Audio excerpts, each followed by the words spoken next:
Pärnu Vapruse peatreener Indrek Selinski 1-8 kaotus on täna tõsiasi, võta see mäng oma sõnadega kokku.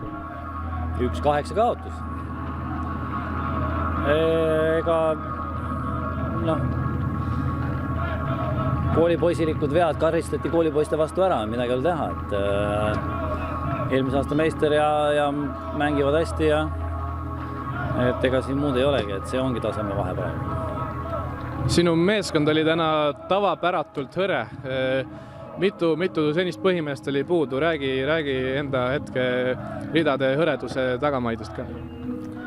No ma ütlen niimoodi, et Villota, eks ole, on kaartidega väljas, Sõerdel Paide mängus Roide siin probleemid, eks ole, et peab 2 nädalat eemal olema. Ja jalgpallialaste vigastustega ei ole rohkem kedagi väljas. Ronaldo Tiisma näiteks, mis... Nädala keskel kõhuviirus.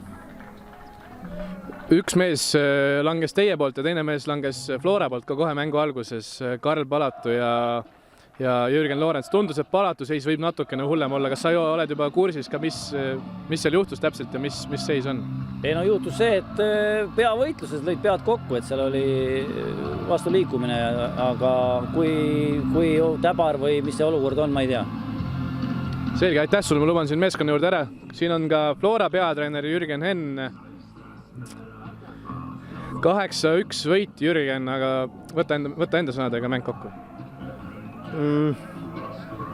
Ütleme nii, eks see ilm natukene mõjutas, et see tempo oli veidikene selline, ma arvan, uimane, et mõlemalt poolt, aga mis natuke teeb lihtsalt meremõruks on esiteks Loorentsi vigastused, eks endale lastud hästi lihtne nagu rumal väravat. Just esimese poole lõpus tundus, et sa ei olnud absoluutselt enda meeste tegutsemisega rahul seal viimasel 10 minutil. Poolele minnes peksid lausa väljakut natukene, et räägi natuke täpsemalt lahti, mis sulle nii suurt uske valmistus? Ma olingi lihtsalt hääritunud selle värava peale, et sisse lastud väravad ja väravate vahe see hooaja lõpus on nagu tähtis ja ma alati tahan treenerina, et nagu meeskond mängiks alati nagu lõpuni. Ma tean, et see ei ole ka alati 100% võimalik, eriti sellises mängus, kus sa juba juhid ja mingis mõttes võib öelda, et mäng on nagu tehtud, aga ma ikkagi ise sisimas alati tahan, et me pingutaks lõpuni.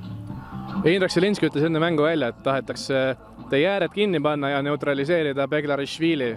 Arvestades seda, et Saka oli täna 2 väravat ja ainult 5 väravasöötu, siis vist ei tulnud see vastastel välja ja võtta just tema esitus ka täna kokku. Eks Saka tegi seda, mida me oleme õppinud meeskonnana ka, kuidas teda kasutada. Me treenime neid asju, et selles mõttes minu jaoks ei ole nagu üllatus, et ma tean ta võimeid ja selline see Saka on. Jürgen Loorents tuli pärast seda peavigastust mängu lõpus veel oma pingi juurde tagasi, ütles ta teile ka midagi, mis diagnoos talle pandi ja mis seisus ta on? Ma ei ole jõudnud temaga praegu rääkida, et tõenäoliselt tal oli vist paar õmblust tehti, et rohkem ma ei tea. Selge, aitäh sulle, luban sind ka meeskonna juurde ära.